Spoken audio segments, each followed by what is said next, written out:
Abram as suas Bíblias no Gênesis, capítulo de número 4, versículo de número 25 e 26. Dois versículos na Santa Palavra de Deus. Gênesis, capítulo 4, versículo 25 e 26, nos diz a Santa Palavra do Senhor. E tornou Adão a conhecer a sua mulher, e ela teve um filho e chamou o seu nome Sete, porque disse ela: Deus me deu outra semente em lugar de Adão, em lugar de Abel, porquanto Caim o matou. E a Sete mesmo também nasceu um filho e chamou o seu nome Enos. Então se começou a invocar o nome do Senhor. Quem diz amém, meus irmãos? Amados irmãos, esses dois versículos que lemos tratam-nos de dois personagens muito importantes na linhagem piedosa messiânica, onde todos nós conhecemos muito bem a história destes dois servos de Deus. E queremos, com base nesta passagem bíblica, falar sobre famílias renovadas em Deus. Se pode repetir comigo, por favor, repitam: famílias renovadas em Deus. Mais uma vez, só vocês. Famílias renovadas em Deus. Amado, Sete foi o terceiro filho de Adão e Eva, e o nome de Sete significa renovo ou compensação.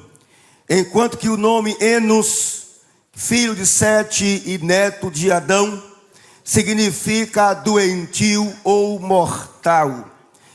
É com base nesses dois personagens que gostaríamos, com a graça de Deus, trazer uma palavra bíblica para as famílias que aqui estão e aqueles centenas de milhares de servos de Deus que estão acompanhando ou cultuando a Deus, adorando a Deus, através da Rede Brasil de Comunicação e das mídias sociais da nossa igreja. Sabemos que a família é uma instituição divina.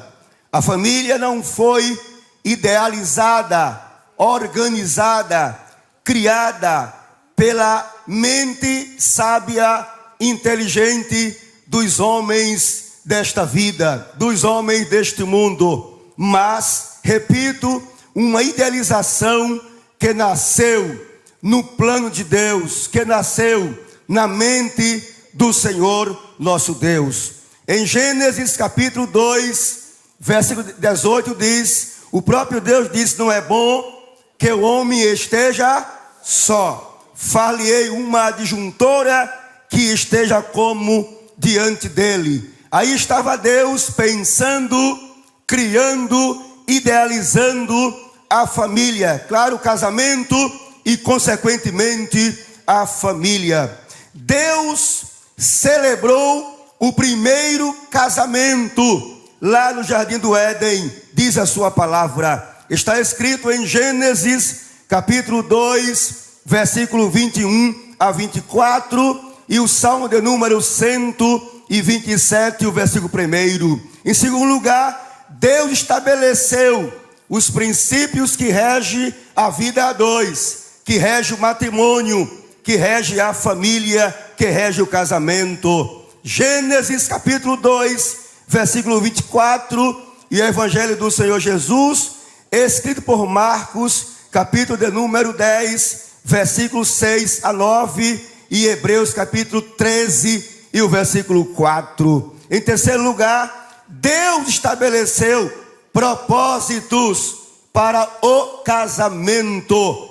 Ele celebrou o casamento, ele estabeleceu princípios para o casamento e também estabeleceu propósitos.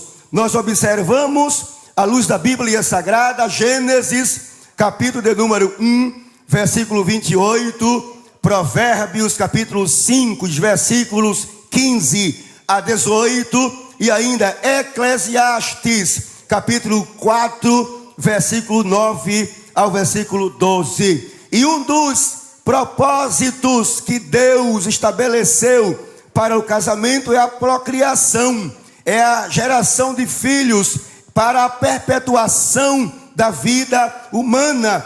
E nós observamos no capítulo de número 4 do Gênesis, não é? Que diz a palavra de Deus que Adão conheceu a sua esposa e ela teve o primeiro filho. E o nome do primeiro filho ela chamou de Caim. O nome Caim significa aquisição, requisitado, solicitado. Depois Eva teve o segundo filho, e o segundo filho chamou de Abel, que quer dizer sopro ou vaidade. Todos sabem que quando Caim nasceu, Eva pôde agradecer a Deus. Vamos dizer assim, ela deu um culto de gratidão, de ações e graças pelo desejo que ela tinha de gerar um filho.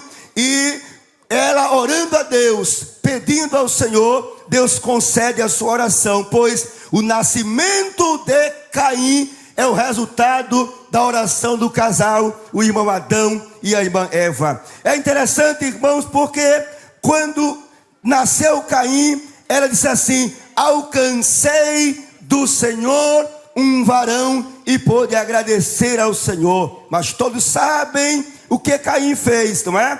Caim levantou-se contra o seu próprio irmão e o matou, estabelecendo assim a primeira crise em família, a primeira tragédia em família, o primeiro homicídio que aconteceu no seio da família, motivado pelo pecado que estava arraigado no coração de Caim. Nós observamos que Caim matou Abel por inveja. Irmãos, é interessante porque a gente pensar nisso aqui, porque diz a palavra de Deus que Caim, ele foi lavrador da terra e Abel foi pastor de ovelhas.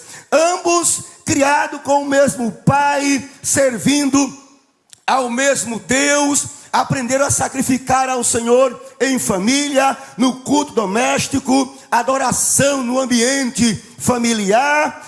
Caim aprendeu que Deus, o Deus dos céus, é único e verdadeiro, assim como Abel também, mas só que Caim, diz a palavra, era do maligno, tinha um coração incrédulo, tinha um coração perverso. 1 João 3,12, ele diz que Caim era do maligno. E Judas chega a dizer no versículo 11 que Caim tinha o seu caminho. Alguém seguiu o caminho de Caim. E o caminho de Caim é uma referência ao seu estilo de vida, ao seu comportamento, à sua cultura. Uma cultura incrédula, uma cultura que se opõe a Deus, uma cultura que é violenta contra a sua própria vida e a sua própria família. É interessante notar isto porque naquela altura prevaleceu a cultura da família ímpia, que é a família de Caim.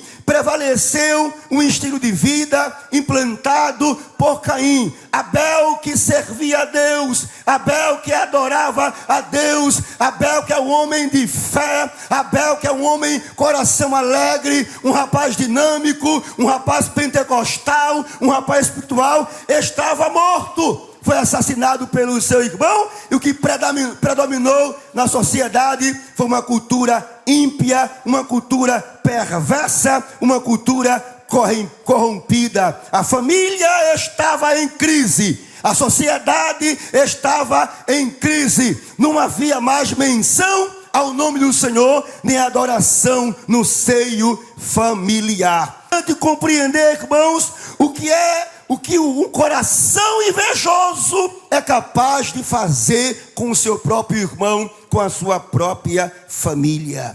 Olhando para você, olhando para a sua família, Quantas bênçãos Deus não tem agraciado a sua vida e a sua família. Quantas vitórias Deus tem lhe dado durante todo este ano.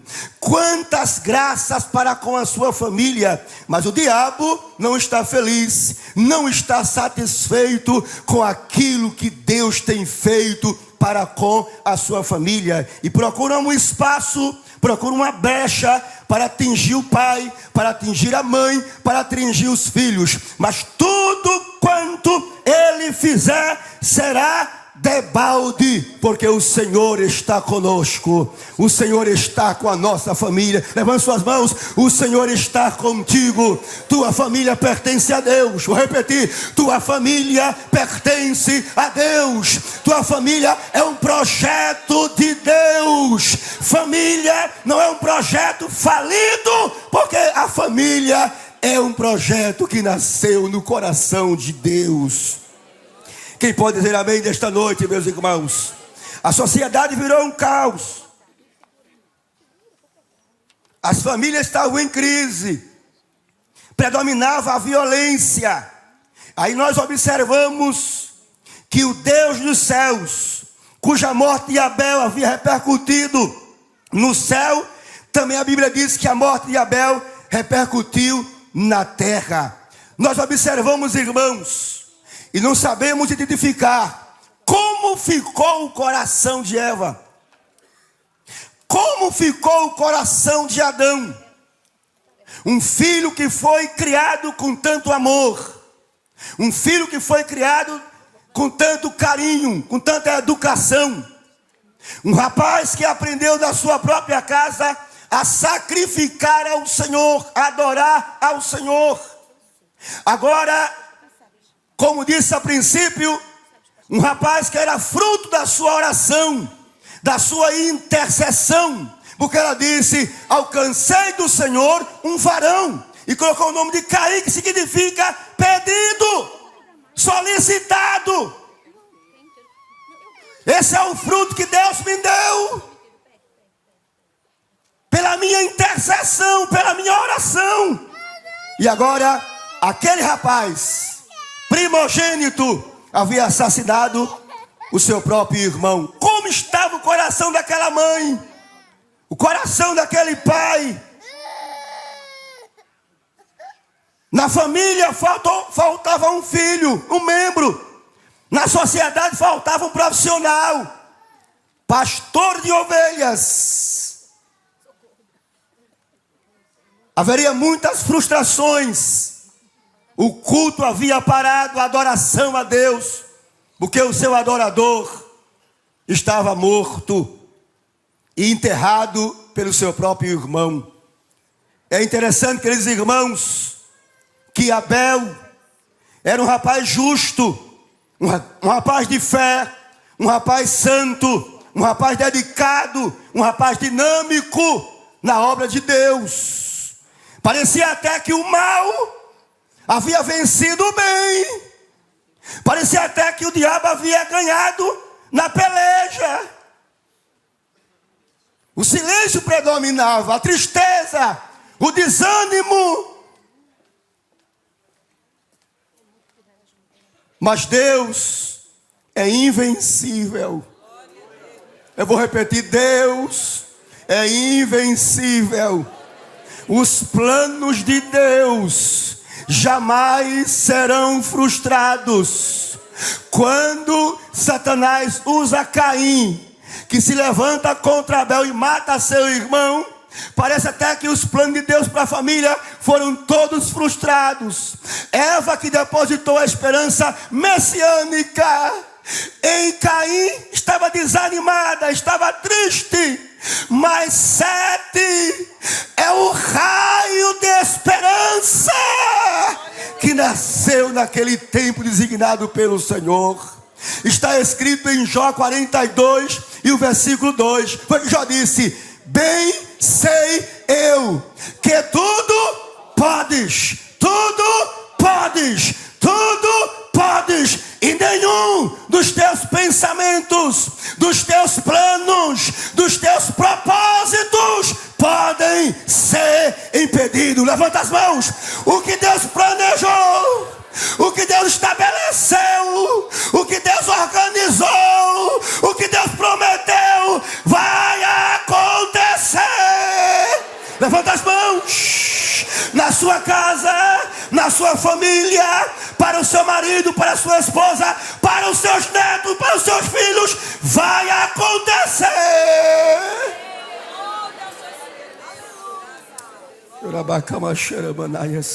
Diga para seu irmão: o que Deus prometeu vai acontecer. Aleluia. Aleluia. Aleluia. Os planos de Deus jamais serão frustrados. Olha o que aconteceu. Deus tomou a iniciativa de restaurar a família. Eu disse a princípio que o nome Sete significa renovo ou compensação. Sete nasceu. E quando Sete nasceu, olha o que a irmã Eva disse. Veja o versículo 25, queridos irmãos, onde lemos. Ela disse assim: tornou Adão a conhecer a sua mulher, e ela teve um filho e chamou o seu nome Sete, porque disse ela: Deus me deu outra semente em lugar de Abel, porquanto Caim o matou. Eu pensei que não havia mais esperança. Eu pensei que tudo estava acabado na minha vida, na minha família. Mas Deus mandou Sete. Deus vai mandar renovo. Deus mandou renovo. Deus mandou compensação. Deus iniciou a restauração na vida daquela família. Sete, queridos irmãos, é o renovo familiar. É a prova de que Deus iniciou a restauração na família de Adão. Porque havia um vazio na casa. Havia um vazio na família. Havia um vazio na sociedade. Quem era que estava àquela altura pastoreando as ovelhas que Abel pastoreava? Não se sabe. Onde estavam as ovelhas? Um vazio grande. E há também aqui, percebam, um vazio psicológico. Porque a irmã Eva disse assim: Deus me deu,